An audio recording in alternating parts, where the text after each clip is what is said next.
ผู้สินำเรียกงานออกบัตรประจำตัวประชาชนลาวแขวงสวรรณเขตได้เรียกร้องให้ประชาชนในทั่วแขวงเข้ามาเฮ็ดบัตรประจำตัวด้วยตนเองเพื่อป้องกันกลุ่มคนที่เข้ามาซอกหากำไรจากประชาชนที่จะมาเฮ็ดบัตรประจำตัว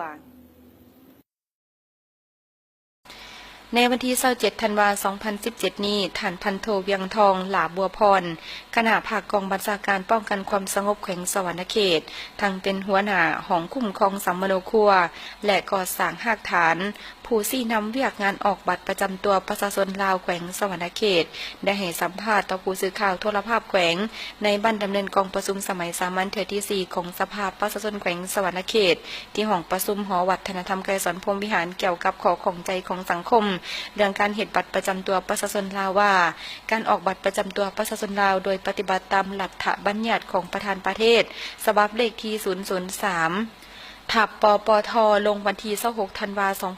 2012ว่าด้วยค่าธรรมเนียมและค่าบริการซึ่งประกอบมีค่าธรรมเนียมอากร 2,000 กีบต่อ1สุดเอกสารและค่าบริการ 33,000 กีบต่อ1สุดในนี้ค่าแผ่นบัตรค่าใบคำห้องขอเฮ็ดบัตรนอกจากนั้นก็ยังมีพิมพ์ลายนิ้วมือพิมพ์ใบกวดค้นสำนวนสำเนาและอื่นๆรวมแล้วการเฮ็ดบัตรประจำตัวประชาชนลาวในแขวงสวรรณเขตจนสำเร็จได้บัตรนั้นแม้นต้องเสียค่าธรรมเนียมทั้งหมด 35,000 กีบฉะนั้นท่านจึงเรียกร้องให้ประชาชนลาวในทั่วแขวงเข้ามาเฮ็ดด้วยตนเองโดยบ่ผ่านนายหน้าเพื่อป้องกันการเอาเปรียบประชาชนและต้านปรากฏการณ์ย่อท้อต่างๆที่บ่ดีอันสร้างความเสื่อมเสียให้แก่องค์การจัดตั้งรัฐ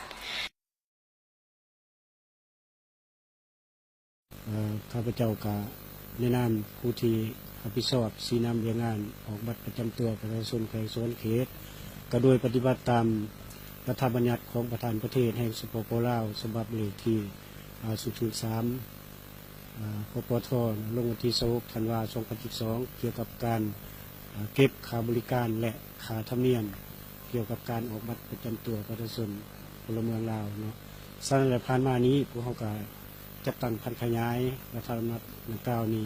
เพื่อให้ประสบผลสำเร็จและการมีมากผลเข้าสู่ในการจัดตั้งปฏิบัติให้ทั่วสังคมแล้วผู้ราคาที่จริงนั้นผ่านมาเป็นค่าธรรมเนียม 2,000 กีบต่อสุดต่อสุดเอกสารไม่ว่าจะเป็นสุดเอกสารนะนี่แหละมันจะมีใบคำห้องใบเสนอจะมีแผ่นบัตรแล้วก็จะมีใบกวดคนประวัติที่ได้เฮ็ดมาผ่านมานะไม่กว่าสำนวนสำเนาแหละอันนี้ก็พวกเขาก็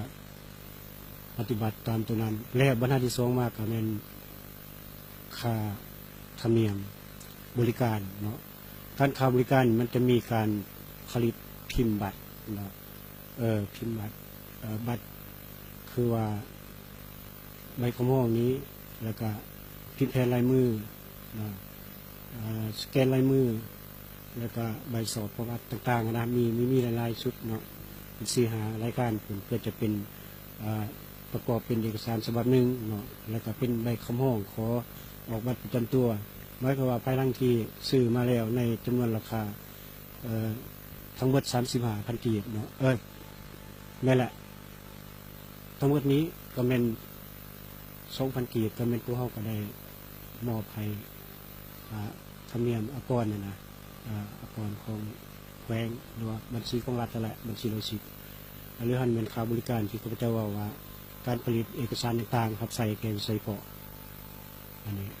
แล้วผ่านมานี้จะตั้งปฏิบัติมาก็ได้ทำมาคนนั่นแหละมันผลสำเร็จหลายเติบก็ถือว่าออกบัตรประจำตัวประชาชนนี่278,746 คนแหละผ่านมาในตัวสวรรณเขตนี่เฉพาะคนสวรรณเขตแล้วทั้งหมดเสียนะรายการต่างๆแล้วก็เป็นเงิน 33,000 กีบทวนเลย35,000 กีบเลยต้องเปิดเลยแม่แล้วและนอกจากนี้พวกเขาก็บริเก็บได้เฮ็ดค่าบริการต่างๆอยากเสนอที่นักข่าวคือพวกในประชาชนลาวบรรพาวเนาะโดยเฉพาะในแขวงสวรรณเขตนี่แหละหรือว่าการจัดตั้งอำนาจการปกครองของประชาชน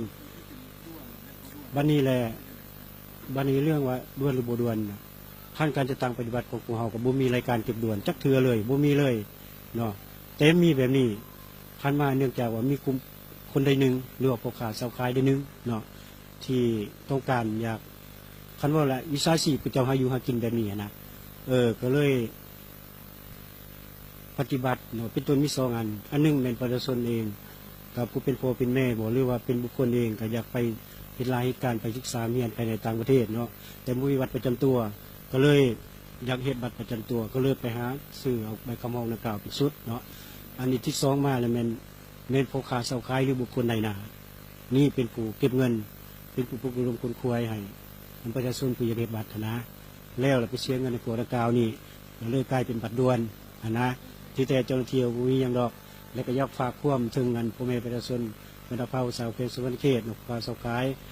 ผู้ที่มีความจริงใจเฮ็ดบัตรประจำตัวนี่นะก็ขอให้แลนไปเฮ็ดเองเลยไปหาพวกข้าพเจ้าพี่ด้วยประพานในหน้าเลยเจ้าบุเสียเงินหลายประหยัดทุนตัวเองเนาะ